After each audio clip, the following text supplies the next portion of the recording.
Thanks for joining me with today's market report. My name is Mike, and this market report is on mortgages and what impacts them on a daily basis. We kind of go into the economic reports, headline news, different aspects that could impact a mortgage rate on any given day, and we kind of look at the different trend lines and kind of look at the week ahead to see what might transpire, what could push rates one way or another way. We don't get into rate quotes. There's plenty of other sites for that. There's just too many variables that go into pricing a rate uh, and different loan programs for that matter as well.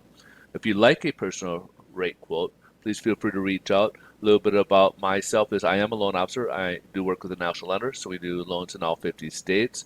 I do, so we can certainly provide that for you, given the variables that you can provide to us. We can give you a rate based on that information.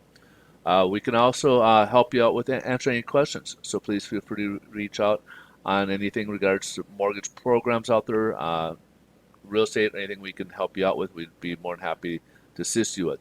We can also take a look at numbers, run numbers for you for refinance, see if it might make sense. We do have a couple different variables from maybe taking money out of your equity, maybe paying off some bills, or perhaps you need to do some investments or different aspects that could go from college planning to looking at the future for retirement or stuff like that. We've done different variables of those.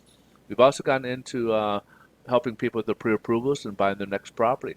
So again, we'd love to be able to talk to you on your scenario. And so without further ado, why don't we jump right into it? We'll start off with the economic report today. Again, this week, if you saw yesterday's video, this week for the most part is light. The big one will be on Thursday when we get the CPI report. If you recall last month, when we got the CPI report, we had a very volatile day and it disrupted the markets, and then it did recover a bit afterwards. But for that day, it did get real jittery and kind of shock the markets. The PCE, which is kind of crazy because the PCE also came up, but they kind of shrugged it off on the last report, and that's the report that the Fed uses in determining their inflation data. So again, why don't we start off with today's? There's only really one item here, and that is the NFIB Small Business Survey.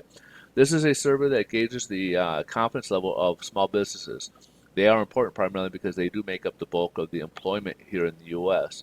And as you see here, the previous report back in April came in at 99.8. Forecasters called for increase of confidence at 101. However, it dropped for the first time this year to 99.6. Their concerns are lack of having a hard time finding people to work, for one, and then the second item is they are getting concerned about inflation. So the two aspects that investors and everybody else has been concerned about, it's also affecting small business owners as well. Let's jump ahead and look at the headline news. Stock market is down so far this morning. It's kind of taken its, again, it's kind of looking for that catalyst. Most likely the uh, inflation data up ahead, but it did get a bit of a shock this morning. There were some disruptions in a lot of websites that weren't coming up because of the company called Fastly. Found a patch that had an outage. It included people like CNN, the New York Times, people like that, where people couldn't access those websites. And it looks like they early this morning were able to find a patch and are quickly trying to get that up as well. But that kind of disrupted the markets a bit as a result that a lot of people depend on those sites for their news as such. They are kind of looking at they're kind of looking at what's going on here. They're looking at, of course, Fed is now starting discussions about over the next few meetings that they will probably looking at possible avenues of if the economy is doing well and if inflation does continue to heat up, that they will probably pull back on some of their services, and they're kind of just investors kind of more or less kind of warming to the idea, so to speak.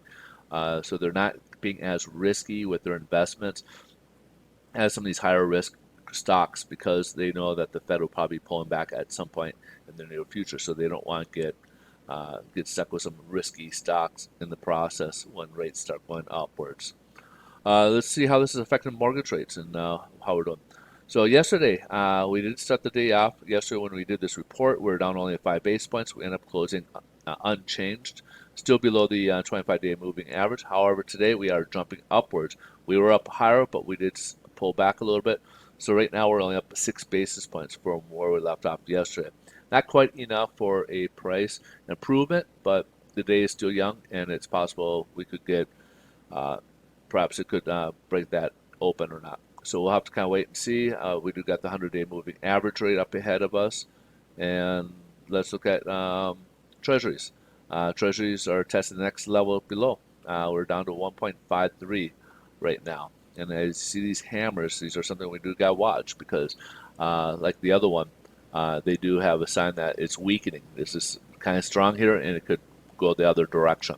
And that catalyst could be, again, Thursday. So be careful with Thursday. Inflation is the worst enemy for assets, and especially bonds. And they will have, if it comes in sky high, it's possible that we could have a big spike in rates as a result of that.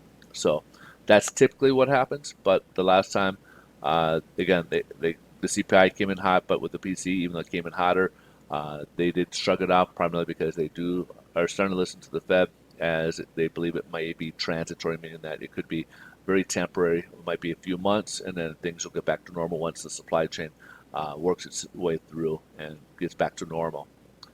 All right, folks, hopefully that answers any questions you guys might have about today's rates. Again, they remain unchanged from yesterday's close. If you guys got questions or need any assistance, I'm here. Please feel free to reach out. Enjoy your day, and we'll look forward to seeing you in tomorrow's video. Bye-bye.